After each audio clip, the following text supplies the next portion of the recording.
Fala aí, meu povo, estamos no oitavo episódio. Oitavo episódio de X-Men 97. Eu e Forlani, estamos aonde, Forlani? Só pra galera se situar onde estamos aqui. No México, acho que o meu microfone tá desligado, não tá não? Tá não. É só o seu que tá piscando ali, tá certo? Tá certo, é assim tá mesmo? certo. Então tá bom. Então, obrigado, hein? Você que tá assistindo a gente direto do México. Estamos aqui pra CCXP. Mas é dia do trabalho, né? Então tem gente que tá descansando e a gente tá fazendo o quê? Trabalhando. Trabalhando e como? Assistindo X-Men 97, que acabou de estrear esse episódio. Bom. E que é o quê, mano? O primeiro da trilogia final, que se chama Tolerância é Extinção. Uma frase que o Gyrich, né, fala lá no primeiro episódio da série, exatamente esta frase, quando ele chega e fala assim, tá conversando com os X-Men todos, né?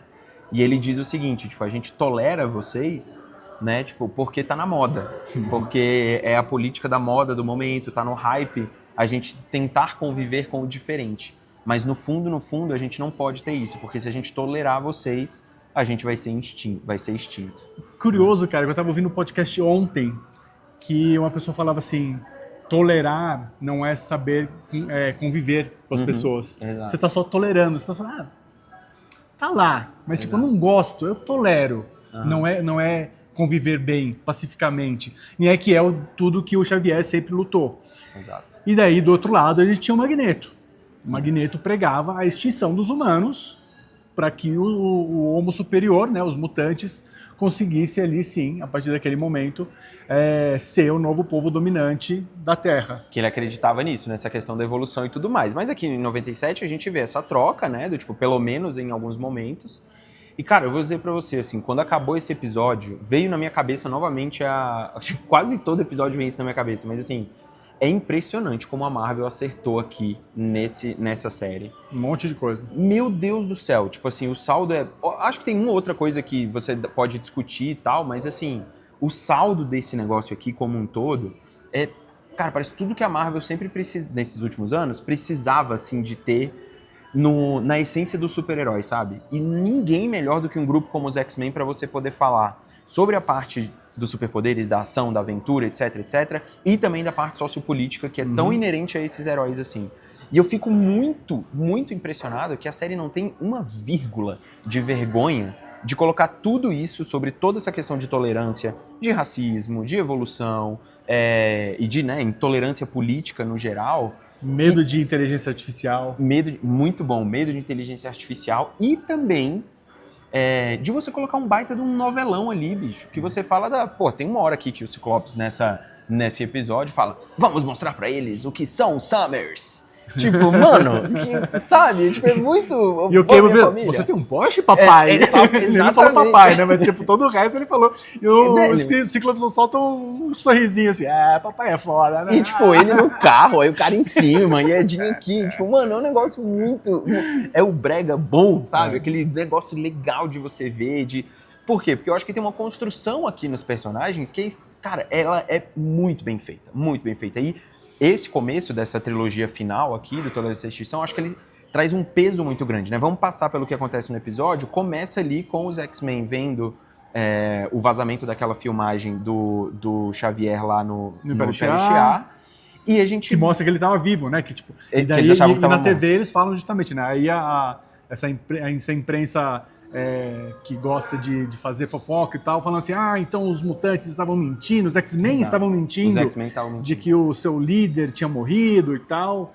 Meio que pra conseguir todo mundo contra eles, né? E aí a gente tem... E aí já vê a galera vai pra frente da Mansão Xavier pra fazer protesto e tal. Exato.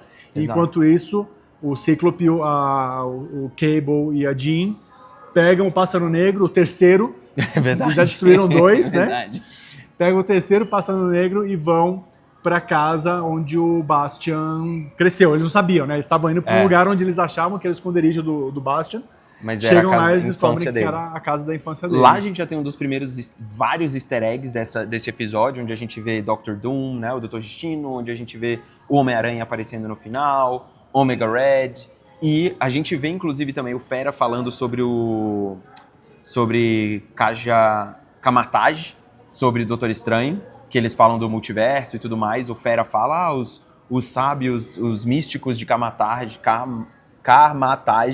falaram já sobre isso e tal. E também aparece uma revistinha do Stark Expo, né? Stark Expo, Aparece ali onde a gente já vê que, cara, tudo aqui tá dentro desse mundo que a Marvel sempre quis colocar. Lembrando que MCU. É o MCU, isso. é o MCU. Lembrando que o Homem-Aranha já tinha referências ao Homem-Aranha no outro, no X-Men original e tal, como teve agora do Capitão América. Então, assim, ninguém tá vivendo num mundo isolado, né? Tipo, o mundo dos super-heróis existe aqui e a gente viu isso nesse episódio. E até é legal, né, fazer uma comparação rápida, né? Porque a gente teve sempre o universo dos mutantes nos filmes separado. Tipo, não havia menção, né? Porque é isso, eles estavam na Fox e o MCU tinha os outros heróis que pertenciam ali à Marvel. E aqui não. Aqui a gente vê realmente que é tudo um universo só. Que é para onde os filmes estão caminhando também, agora com o Deadpool, que vai fazer essa... Enfim, parece que vai fazer essa ligação, né? E aí, não sei qual bagunça que vai ser, mas vai. Vai ter. E aí a gente vê, depois de toda a questão de falar do Gyrick, né, que teria sido o assassino do Xavier, volta a falar sobre isso, fala sobre o Trask, e aí volta a falar do Senhor Sinistro também, que na verdade é o grande vilão, né, tipo, ele é o que tá por trás ali, na verdade não é ele, né? É o Bastian. É o Bastian, né? Acho que o Bastian é o grande vilão que aparece aqui, eles colocam até ele um pouco mais na sombra, e aí depois ele aparece ali, como um cara, né, tipo, você vê, da supremacia branca, né, do cara tipo, claramente com aquele... Isso é uma coisa que eu acho muito, que a série, acho que cada vez que um episódio sai, algumas pessoas ainda tentam falar, não, o X-Men não tá falando sobre a supremacia branca, ou não está falando sobre aspectos de... Agora não tem mais como falar tipo, nada. é todo episódio... Faz referência a Mengele, mano. Mengele Exato. era o médico principal do Hitler, que fazia experiências com os judeus, entendeu? Faz uma referência mais direta que isso não existe, e daí logo em seguida já aparece, aliás, Mengele que morreu no Brasil, tá? Morreu em Paraty, ele saiu, fugiu da Alemanha, veio, passou tempo na Argentina, no Brasil, morreu no Brasil, e mostra a tatuagem, né, de sobrevivente do Holocausto, né, de Auschwitz, que é o Magneto. Então, essa referência que eles colocam de política aqui, não existe nenhum pudor da série em mostrar o que... Cara, o criador é o Boldemaio, sabe? Tipo, um cara, inclusive, que foi demitido pela Disney por problemas, né, de bastidores e tal. E que se você não segue ele nas redes sociais, siga, ele responde uma pancada de coisas sobre a série. E fala sobre episódios pra você assistir, o que ele se inspirou, o que ele não se inspirou. E, cara, a gente vê claramente aqui o que já tava meio óbvio desde os 3 primeiros episódios, né? Quando a gente tem aquela invasão do Capitólio, que é a ONU, na verdade, no começo, que é a tolerância e extinção. Aqui a gente coloca o novo líder que mistura basicamente ciência, um pouco ali de religião, né, o fundamentalismo maluco dele em relação à humanidade, como ele acredita que deve ser, né, e a parte política, do tipo assim, olha, ele vai controlar a política e ele consegue manipular a imprensa, ele manipula as pessoas, ele manipula todo mundo. Só que a gente acompanha por outro lado. A ONU, né? A ONU inteira, exato.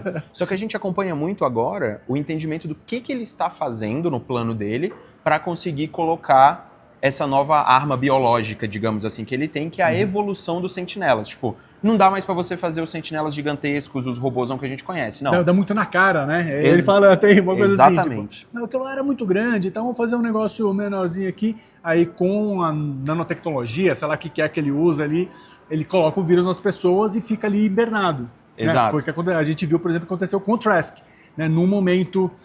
Não dá para entender assim muito bem qual é o gatilho. Né? No Trask parece que foi ou a morte ou a quase morte, e depois parece que ele tinha realmente um gatilho geral para todo mundo, Sim. que é o que acontece nesse episódio, de um momento para outro. Inicialmente eu achava que era um momento de encontro com o mutante, no começo, no meio do episódio ali. Depois eu vi que não, que ele tinha realmente um gatilho maior que ligava todo mundo, todos eles. Que comandava todo mundo, e de repente começou esse ataque coletivo contra os mutantes. E tem o lance também que tem outros episódios, se eu não me engano no 4º ou no 5º episódio, isso mais estético, que aqui quando essas sentinelas evoluídas começam a começam a se mexer... Zumbi. É total zumbi, né? Zumbi, até o som aquilo, parece, né? tipo, dele se mexendo, aí tipo, aí o olho fica meio branco, aí depois aqui embaixo fica preto, e eles começam a atacar. E de novo, né? Você vê que o formato de seriado, ele é muito bem estruturado dentro do episódio também.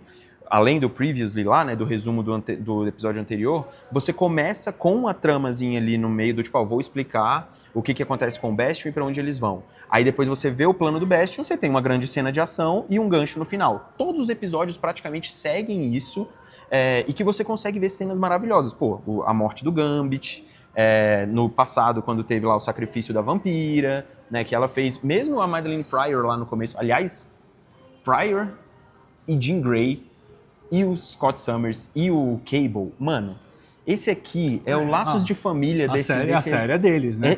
Cara, essa temporada é deles, assim como nas anteriores, tipo, tinha muito foco no Wolverine, aqui o total é foco no Summers. E aí eu consigo entender muito mais quando eu olho, tipo, os materiais de marketing e tal, que é o Ciclopes. Cara, é o Ciclope, sabe? E eu vou dizer pra você, eu sempre, como uma pessoa que assistiu, né, começou conhecendo muito dos X-Men por causa da série clássica, e depois eu fui ler, eu nunca gostei muito do Scott, velho. Do tipo, putz, cara meio enjoado, aí, tipo, sabe, do tipo, aquele líder meio que não tem o carisma, mas ele tem a obrigação. Exato, tipo, aqui não. Sabe por quê? Porque você dá problemas mais reais pro cara, sabe? Do tipo, toda a angústia dele com o filho, né? Do tipo, ele fala, tem uma hora que ele fala... fazer a ligação, né? Tem uma hora que ele fala assim pro Cable, do tipo, cara, eu mandei ele pro futuro pra ver se ele... pra ver se ele conseguia, né, estar num lugar melhor, em um momento melhor. Na verdade, ele teve que voltar pra conseguir consertar a cagada que eu fiz de mandar ele pra lá, sabe? Porque foi pra um futuro muito ruim e tal. E ele fala ainda, cadê a porra do Bishop? Ainda tem então, isso. Calma, vamos lá. A gente perdeu o Bishop no caminho e a Tempestade não voltou ainda, tá? Então vamos lá, a gente tem o Bishop, a Tempestade e o Ford que estão para aparecer. Então, deve aparecer tem mais 2 episódios aí e a chance deles voltarem aí a aparecer é grande, né? Porque teve todo um arco separado ali da Tempestade e do Ford, então eles devem aparecer aí no final para, enfim, ajudar. E aqui, porque a gente vê isso no final aqui, que é de arrepiar quando o Professor Xavier volta. Na verdade, tem uma... Antes tem o Magneto, antes disso, né? tem o Magneto, O Magneto Mano, e só tem 30 minutos esse episódio. Só tem 30 minutos, acontece muita coisa. Mas fala, você tava falando do Magneto que ele foi... Que ele é solto. Ele é solto assim, né? Ele é solto, ele é liberado mesmo, né? Precisamos liberar ele, né? Esqueci o nome da mulher que trabalhava na ONU lá, ela solta o Magneto, né? Tipo... E a partir daquele momento... É a mulher que estava em Genosha também. Ela estava em Genosha, ela entende o que acontece com os mutantes, diz que entende, enfim, rola um peso de consciência ali, ela vai lá, ela solta o Magneto e, mano, a gente sabe do poder do Magneto. O Magneto pega, foge, ele vai pro Polo Norte, se eu não me engano, e daí de lá ele solta um pulso eletromagnético no mundo inteiro, só isso. E aí? Não, é fraquinho esse tal de Magneto isso é muito aí. Foda. E daí com isso todos, como esses sentinelas são todos... tem partes mecânicas ali envolvidas, eles caem todos, né? E tem a questão também do Senhor Sinistro aqui, que é legal de dizer. Eu acho que todo o aspecto dele, quando ele tem a parceria com o Bastion e tudo mais ali, eu acho muito interessante como a série coloca ele como esse cara mais místico, o cara que tem os poderes, o vírus, etc, etc, e que traz uma estética diferente pra série também, né? Tipo, toda vez que ele aparece, eu acho que o som é diferente, o visual da galera é diferente, mas em nenhum momento ele fica uma parada 100% fantasiosa. Ele coloca sempre o Senhor Sinistro na realidade, do tipo assim, mano, esse cara aqui pode ser usado por esses humanos que estão aqui do lado, por esses governos que estão aqui, ele é sempre uma ferramenta pra chegar naquilo ali, sabe? E aí quando ele aparece aqui depois, você vê que até os sentinelas lá, eles meio que tem o lance do vírus lá, né, que aparece neles, o do Cable também, mas ao mesmo tempo eu acho que o que eu mais gostei desse vilão aqui é o ar meio soturno que tem ali, sabe? Do tipo, toda vez que ele aparece me dá um negócio meio, mano, que cara ruim de ver, entendeu? De que negócio sinistro, de verdade, assim, que negócio meio, sabe, pra baixo, sabe? Isso eu gosto muito da série e antes do Magneto ser solto, tem toda a cena de ação, né? Tem todo Wolverine, todo mundo junto e tal. O Jubileu com o Mancha. Todo mundo inclusive, sobre o Mancha, tem uma coisa muito legal. A primeira vez que aparece ele e a Jubileu, eles estão lá na casa, no apartamento deles em Manhattan, né? E tal, e aparece as Torres Gêmeas. Porque é isso, né? Ele se passa antes 97. do ataque, do 11 de setembro. E a mãe dele fala certinho, você viu? Meu filho, ela fala, tipo, muito perfeitamente, assim, achei legal. Então, tem ali, mostrando as Torres Gêmeas, e você pensando, Genosha, dá para fazer um paralelo entre Genosha e 11 de setembro. Tipo, é um momento tão forte de destruição, de morte, de um ataque, né, terrorista contra todo um povo, todo um sistema. Assim. Todo um sistema, isso. Né, que foi o ataque do 11 de setembro, e que isso vai ter uma consequência. Exato. E aí a consequência a gente vê vindo logo, tipo, tem a cena de ação, mas a consequência maior é esse lapso de consciência mesmo que você falou que acontece ali com a... Putz, esqueci o nome dela, da líder que estava em Genosha, líder política. E aí a gente vê o Magneto sendo solto. Cara, eu adorei... Val Cooper. Eu achei muito legal a forma que eles colocaram o Magneto sendo solto, porque ele não fala uma palavra. Sai só na cuequinha ali, ó. Cara, sai, e o olho dele é legal, o jeito que coloca... A animação é bonita e tal, mas ela é bem simples, assim, tipo, ela é super econômica na forma como ela quer mostrar as expressões. Então ele levanta o olho, assim, rapidinho. Quando vai mostrar que ele é liberado, a primeira coisa que mostra são os números dele aqui como um prisioneiro, abre né, as algemas ali, e liberta tira do pescoço. A coleira que inibe os poderes. E aí ele vai embora e vai lá pra soltar esse pulso eletromagnético. Quando a gente vê que é o Wolverine que fala, né? Eu acho que ele fala, tipo, o Magneto estava certo, né? Que aí ele faz aquele negócio, o pulso, e tipo, todas as sentinelas começam a cair, e você sabe, putz, agora vai ser guerra de verdade, porque o Magneto sempre esteve certo, tudo que os humanos sempre quiseram foi exterminar os mutantes, e o único jeito dos mutantes sobreviverem é exterminando os humanos. E aí a gente tem o lapso de esperança que aparece no final, que é a volta do Professor Xavier, né? E aí ele acaba falando "To me, my X-Men", a mim, meus X-Men, e eles vão voltar. Eu acho interessante, Forlas, um negócio aqui da batalha ideológica que tem aqui, sobre a tolerância e tudo mais, que tem um momento em que o Cable fala, né, sobre a utopia que o Xavier sempre sonhou e que chegaria aquele momento e tal.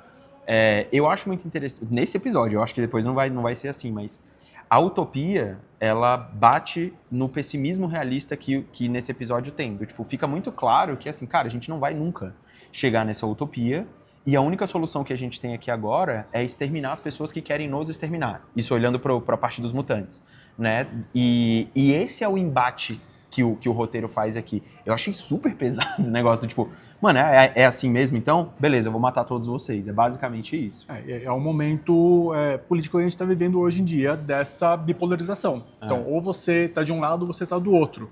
Parece que, sabe, não existe nenhuma forma de você entrar num acordo, tipo, de ver os meio termos ali, onde dá pra gente sobreviver e fazer todo mundo viver em harmonia. É realmente esse momento que a ficção científica, no caso, né, os X-Men, a fantasia e a realidade se colocam justamente juntos para pensar, fazer pensar de que mundo é esse que a gente está vivendo, para onde que a gente vai. E o mais louco, cara, é o seguinte... A gente fala muito sobre o gênero de super-herói, o desgaste e tal, não sei o quê. E é muito louco como esta série, né, tem tido aí por muita gente como a melhor produção que a Marvel fez nos últimos anos e tal. Bicho, ela tá resgatando coisa que o X-Men conta há 40 anos. A série tem 30 anos. Exato. E tipo assim, essa é uma história que já existe há muito tempo. É tão incrível, assim, como esse tipo de obra, esses personagens são atemporais, porque tudo que eles estão falando... As questões, né, que eles colocaram... são questões humanas, entendeu? A gente não evoluiu bosta nenhuma. E assim, na verdade são problemas que talvez a gente vá continuar a ter pra chegar naquele momento onde a gente consegue... Talvez a utopia... Por isso que chama utopia, tipo, não vai chegar lá. Mas o caminho tem que ser trilhado para que a gente tem que perseguir esse objetivo. E não o objetivo da tolerância. Do tipo assim, vai viver cada um separado, onde vai ter uma ilha aqui e pronto. Só que eu gostei muito de como acabou esse primeiro episódio, né? Desse momento final. Começo do fim. Que é do tipo assim, mano, o Magneto falou, foda-se, eu não tô nem aí. Tipo, agora é assim, acabou pra vocês. Tem um momento até que a Vampira tá discutindo com o Magneto nos episódios anteriores. Ela fala, então qual que seria a solução? Uma guerra civil? É verdade. É isso que a gente vai ter a partir desse momento. E é o que vai acontecer. Espero muitas coisas do encontro entre o Xavier e o Magneto aqui. Acho que vai ser tenso. Lembrando, né, novamente, que os dois meio criados ali para ter justamente esses dois pontos de vista entre Martin Luther King e Malcolm X. Que são de uma mesma... Tipo, os dois defendendo a mesma coisa, né? Que é o, tipo, a sobrevivência barra convivência, mas com visões completamente opostas, né? Dessa mesma coisa. Inclusive tem aí um paralelo com uma outra série que vale a pena assistir, que chama The Big Cigar, que mostra a luta dos Panteras Negras.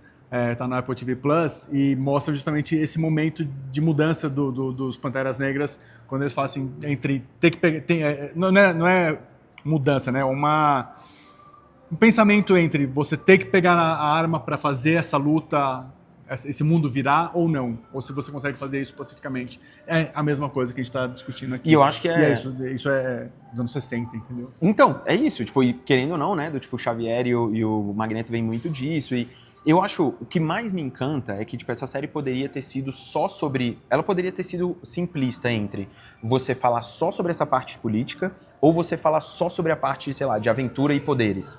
Ele junta as duas coisas, mano. Não é filme de hominho, né? Tipo, junta as duas coisas, faz isso muito bem, sabe? É isso que eu falo, que a gente falou, o novelão da família Summers é maravilhoso. Eu ainda, confesso pra você que eu não tenho 100% de certeza sobre a Madeline Pryor e a Jean. Ainda tá meio confuso ali pra mim. A própria Jean Grey também não sabe. Ela não também sabe, tá confusa. Ela falou assim, exato. eu sentia na minha barriga quando o Nathan tava crescendo na barriga dela. E chutava e... O Noturno fala uma parada pra ela que eu achei muito massa também. Do tipo, ele fala assim pra ela, importa mesmo você saber se essa memória era sua ou dela, já que você sente isso dentro de você? Sangue é tudo? Né?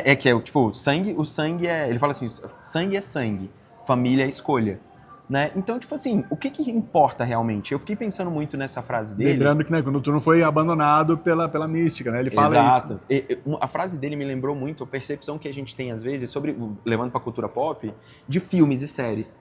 Que às vezes a gente procura algo tão matemático para fazer sentido dentro de um filme, né? Porque precisa de um roteiro super matemático. Ai, tem furo aqui. Às vezes, ou quase sempre, pelo menos para mim, é sobre você sentir. O que aquela história te fez sentir? O que aquele... Porque, cara, o X-Men 97 aqui, do jeito que ele é, o roteiro é muito bem trabalhado e tudo mais. Mas assim, pula um monte de coisa. Tipo, tem um monte de coisa que fala ali, cara, não vou ficar explicando isso tudo, o foco é esse, entendeu? Um personagem tá em um lugar, de repente ele tá em outro completamente diferente, porque é sobre você sentir a história. E eu fiquei, na hora que o Noturno falou isso, eu falei, cara, é muito mais importante o que eu sinto do que necessariamente a matemática ou o sangue, né, o que ele fala. E essa série é assim, cara, pra mim é toda cena é uma frase que eu fico, caralho, que foda isso. Aí você vai procurar nos quadrinhos, isso basicamente tem há 30, 40 anos, sabe? Eu acho muito massa. E só estamos... na primeira parte do fim. Tem 2 episódios ainda pra acontecer, na próxima quarta-feira e na quarta-feira ali no meio de maio. No dia 15 de maio que a gente volta. Belezinha? Muita coisa boa. Teve ainda algum pra easter gente egg ver. que você lembra aí que a gente viu? Pô, teve o Dr. Doom, o Omega Red, A gente já falou aqui. teve o Homem-Aranha. O Homem-Aranha eu não tava esperando, cara. Eu também não. Gostei. Também não. E ele aparece mentindo. Pô, você sobe lá e só olha assim e tipo, vai, achei muito massa. Mas deixa aí se você encontrou mais alguma coisa. Só uma coisa, é um Homem-Aranha... Será que ele tem um lançador de teias? Ele é igual o Tobey Maguire? Porque ele não tem problema, é bem na hora depois do pulso eletromagnético. E ele continua com a teia ali, ó. Será? É verdade. É o Homem-Aranha da... Que não é mecânico, isso que eu tô querendo dizer. Não é eletrônico, mecânico, senão ia ter parado ali naquele momento. Não tinha pensado nisso, pode ser. Vamos ver. É o Andrew Garfield. Meu Deus, ele não vai fazer isso não. É o Homem-Aranha lá da animação, não é nenhum deles, pelo amor de Deus. Deixa nos comentários se você achou mais algum desses easter eggs que a gente não percebeu aqui. Não esquece de curtir o vídeo e assinar o canal. Valeu!